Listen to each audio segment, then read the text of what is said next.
안녕하십니까. 은퇴설계, CF 은퇴설계를 담당하는 최동진입니다. 예, 원론에서도 뵀었죠. CF의 은퇴설계 부분은 똑같은 얘기를 할 수밖에 없어요. 예, 전략 과목이에요. 제가 맡고 있는 파트는 다 전략 과목이다라고 생각을 하시면 돼요. 은퇴설계 전략 과목이고요. 뒤에 가서 나중에 저랑 같이 또 상속하실 거거든요. 상속 민법 쪽 하실 텐데 그것도 전략 과목이에요. 왜냐면 특별히 어려운 게 없거든요. 특별히 어려운 게 없고 그 다음에 기본적인 이해만 있으면 다 점수를 맞으실 수 있는, 그래서 전략 과목으로 삼으시고, 그 다음에 책은 엄청나게 두꺼워요. 원론 책보다 훨씬 두껍죠. 뭐 200몇 페이지가 아니고 얘는 440페이지, 441페이지에 해당하는 엄청나게 많은 양인데, 그러면 이거 제대로 공부하려면 거의 죽지요. 그쵸? 예. 제대로 공부하지만 필요한 것만 공부하는. 그죠? 그래서 중요한 부분만 정확히 체크해서 넘어가는 형태로 갖고 갈 거고요. 그래서 잘만 따라오시면은 뭐 아주 재밌는, 그리고 시험에서도 굉장히 고득점할 수 있는 부분으로 만들어 놓을게요. 원론 쪽하고 은퇴 쪽에 해당하는 부분, 그 다음에 상속의 민법 쪽에 해당하는 부분에 점수를 많이 따놓게 되면 벌써 2과목 반이잖아요. 7과목 중에서 2과목 반에 해당하는 부분에 점수를 충분히 따놓으면 좀 부진한 과목이나 좀 많이 외워야 되는 과목에서 미스를 좀 줄일 수 있는, 그렇죠? 네, 그런 부분들이 될 거예요. 또 미스를 하더라도 커버가 되니까 미스가 좀 편안한 마음이니까 줄어들겠죠. 자, 은퇴 설계 관련 부분 일단은 목차를 바라보면서 보게 되면 은퇴 설계의 개요 나옵니다. 개요 쪽에 해당하는 부분 문제는 한 문제나 2문제 정도 출제 비중 갖고 간다라고 보시면 되고요. 크게 어려운 부분 없어요. 편안하게 넘어가실 수 있는 부분이고, 용어들 약간 정도 신경 쓰시면 되는 부분. 2장의 프로세서 부분입니다. 1에서 6단까지 프로세서가 나오는데 프로세서 부분은 지뢰밭이죠. 예, 시험에서 많이 나오는 부분들이 많이 있어요. 여기도 마찬가지로 프로세서는 원론 쪽이나 다른 쪽에서 공부하셨던 그런 내용처럼 해당되는 파트에서 무슨 일을 하는지, 그 다음에 해당되는 파트에서 이슈가 되는 게 뭔지, 그런 부분들 살펴보면은 가볍게 넘어갈 수 있는 그런 형태의 내용들이 될 거고요. 그 다음에 세 번째 은퇴 소득 부분, 여기서도 한두 문제 정도 출제 비중 갖고 가는데, 은퇴 소득이라는 게 뭐 특별한 게 없지요, 그렇죠? 예. 연금 소득이나 이런 거 잘 확보하는 방법이 뭐냐, 뭐 이런 거 고민하는 거예요. 예, 시험 문제 이쪽 파트는 안 나올 수도 있어요. 그렇긴 하지만 한 문제는 나올 거다라고 생각을 하고 가시고, 공적연금 부분입니다. 특히 공적연금, 은퇴 설계 쪽에서는 공적연금을 뭐 AFPK 과정처럼 공적연금 안에서 직영연금이나 특수연금 이런 거 안 나와요. 공적연금 뭐만 나와요? 국민연금만 나오고요. 국민연금하고 그 다음에 직영연금하고의 연계연금에 해당하는 파트 나오는데 되게 중요하죠. 그냥 중요한 게 아니고요. 어마무시하게 중요합니다. 국민연금은 지뢰밭입니다. 거의 뭐 문항수 4-5문제 이상, 우리 전체 문제 25문제인데요. 여기서 뭐 6문제까지도 나오는 경우도 있어요. 25문제에 4-5문제도 많은데 6문제가 나오면, 자, 440페이지짜리에서 25문제가 나오는데, 은퇴 설계 국민연금 페이지가 이게 40페이지가 안 되거든요. 엄청난 양이죠. 그렇죠? 예, 거의 몇 페이지가 시험 문제다라고 생각하시면 돼요.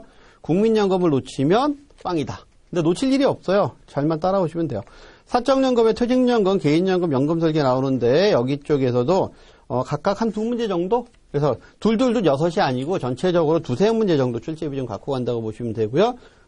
그 다음에 연금계좌 다 같은 거예요. 사적연금, 연금계좌 다 같은 아이거든요. 다만 세금 파트를 띄어냈다라고 생각을 하시면 돼요. 연금계좌에서도 세제 관련 부분 2문제 정도 출제 비중 갖고 간다고 보시면 되고요. 7장의 은퇴자산의 인출관리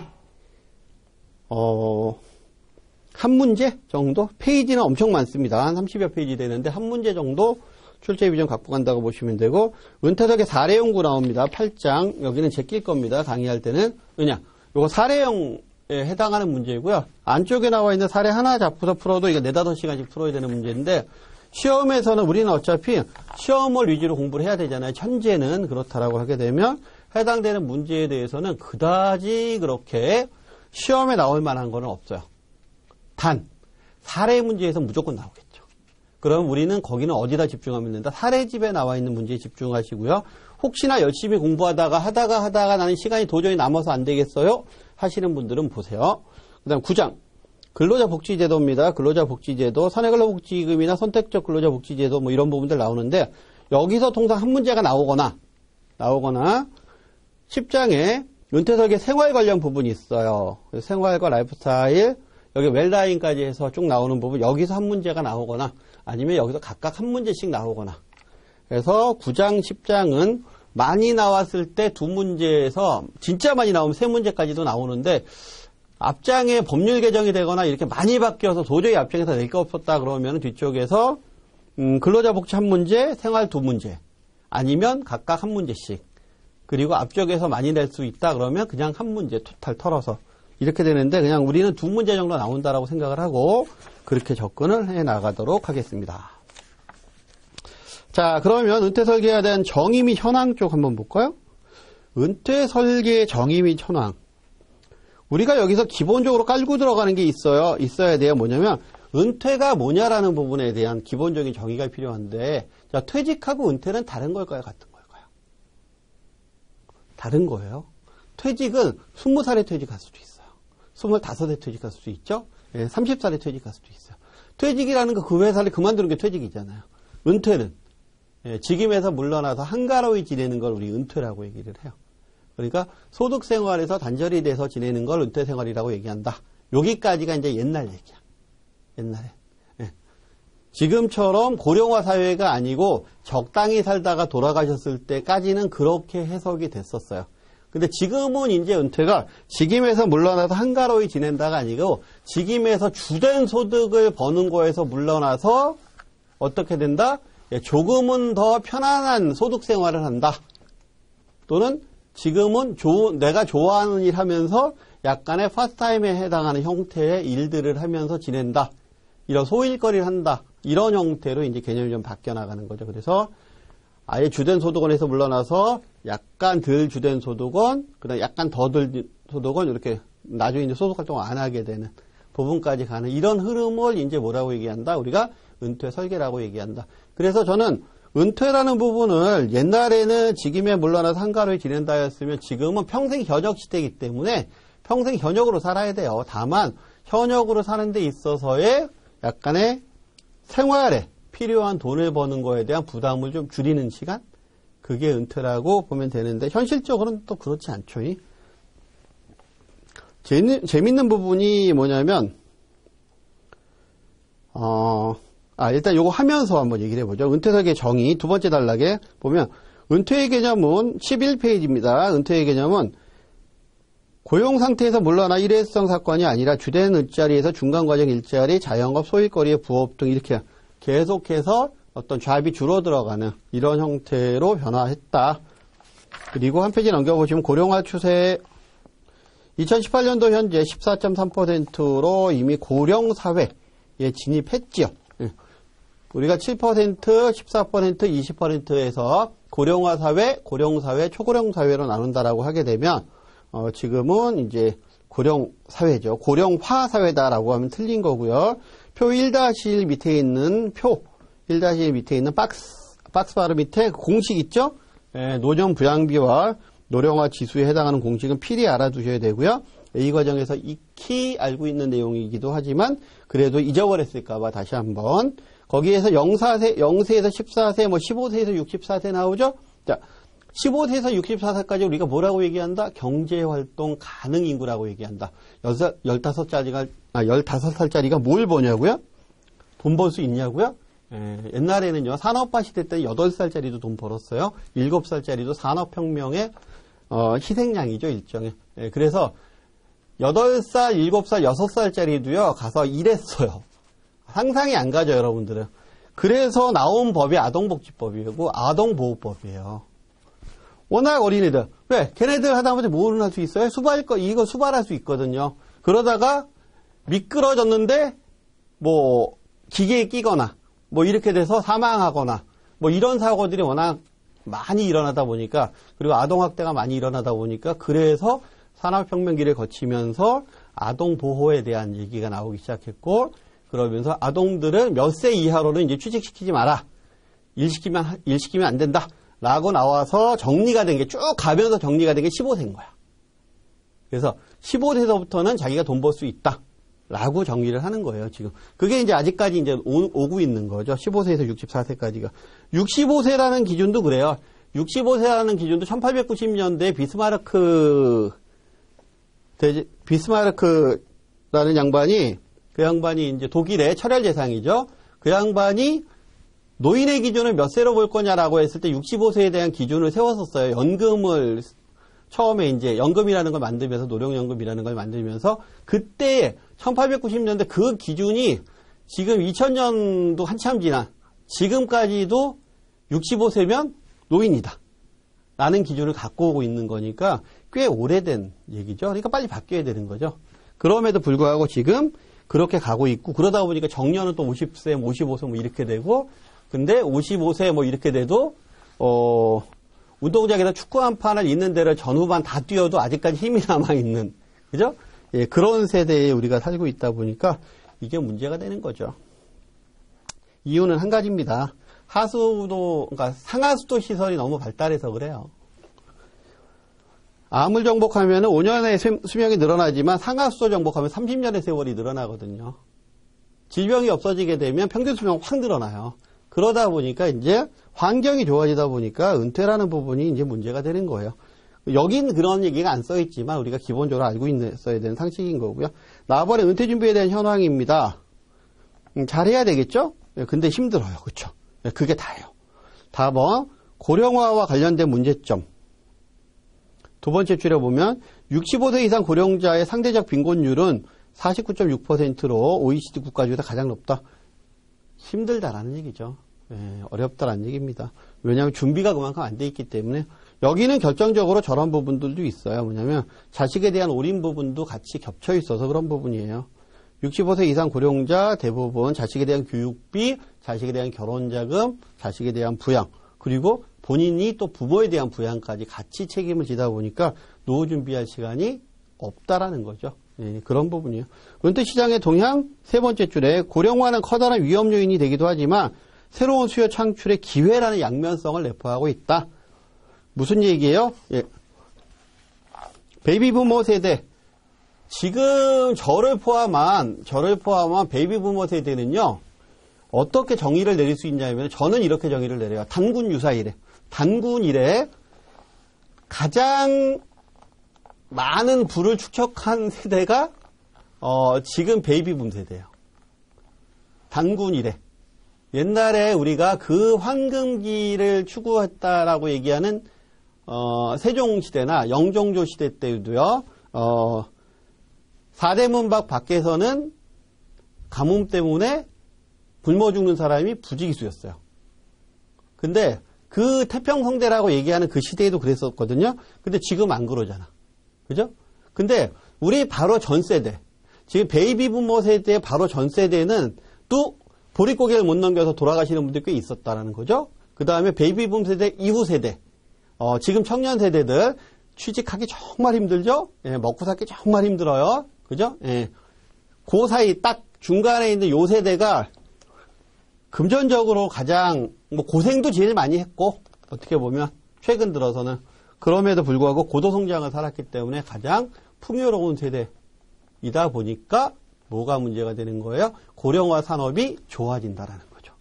그래서 헬스케어 산업이 상당히 발달할 수밖에 없는 이유가 돈 있는 사람들이 은퇴를 하기 때문에 그런 부분이다 라고 하는 부분이에요. 근데 살짝 안 맞는 경우도 있어요. 여기는 그렇게 안 써있지만 실제적으로 사실 저도 노후가 불안하거든요. 저도 불안해요. 그러면 저도 노후가 불안한데 다른 분들도 불안하겠죠. 당연히. 그렇죠? 예, 저도 불안하고 다른 분들도 불안하고 그럼 돈을 쓸까요? 안 쓸까요? 안 쓸 거란 말이에요. 그래서 생각보다 산업이 그렇게 활성화되진 않아요. 솔직한 얘기로. 근데 이 책에는 그거 안 써 있어요. 예, 그렇기 때문에 그런 부분도 고민해봐라. 실무상에서는. 어쨌든 그럼에도 불구하고 가장 많이 소비가 이루어질 수 있는 부분은 분명히 맞아요. 그러니까 기회 요인도 되죠. 해외 은퇴 준비 현황입니다. 14페이지에. 다 제대로 준비 못하고 있다 생각하시면 돼요. 그냥 읽어보시면 그런 내용이고요. 15페이지 가서 은퇴소득 마련 방법, 보면 두 번째 줄에 대부분의 응답자가 은퇴 후 국가에서 연금 형태의 지원을 해줄 것이라고 기대하고 있다. 나라에 기대고 있다. 근데 그러기 쉽지 않죠. 그쵸? 그러니까 보세요. 나라의 국민들은 이렇게 기대고 있어요. 그럼에도 불구하고 자본주의 사회는 나라에 기대면 안 되는 사회거든. 본인이 알아서 생활을 해야 되는 거지. 그러니까 국민을 나라가 먹여 살린다는 얘기는 복지사회를 얘기하는 거고요. 복지사회는 사회주의잖아. 그 자본주의가 아니잖아. 그쵸? 거기에 이제 왔다 갔다 하는 거죠. 어느 쪽이 맞는 건지라는, 경제학자들도 이제 여기서 이제 왔다 갔다 하는 거죠. 어느 쪽이 맞는 건지. 그래서 거기 두 줄 더 내려가서 보시면 노후를 국가보조에 의지하려는 생각이 젊은 층보다 노령층에게 더 두드러지게 나타나고 있다. 그 다음에 맨 밑에 그 단락의 맨 밑에 줄에 보시면 국가의 보조나 지원에 은퇴 생활을 의지하려는 경향을 보이는 것으로 파악된다. 그 다음에 은퇴 시장에 대한 동향입니다. 세 번째 줄에 이전 고령층과는 차별화된 라이프 스타일이 등장하고 있다. 당연히 다르겠죠. 왜? 돈이 있으니까 다른 거야. 돈이 있으니까. 세 줄 내려가서 보시면 베이비 부머가 주축이 된 고령 소비 시장이 확대될 것으로 예상된다. 그래서 한 페이지 넘겨보시면 16페이지에 최근 이슈입니다. 최근 은퇴 설계에 대한 이슈. 가번 생애 설계 개념의 종합적인 은퇴 설계로 확장됐다. 과거에는 그냥 돈에 대한 문제만 따졌다고 치면 지금 이제 인생의 삶의 윤택함에 대한 얘기를 이제 하고 있는 거죠.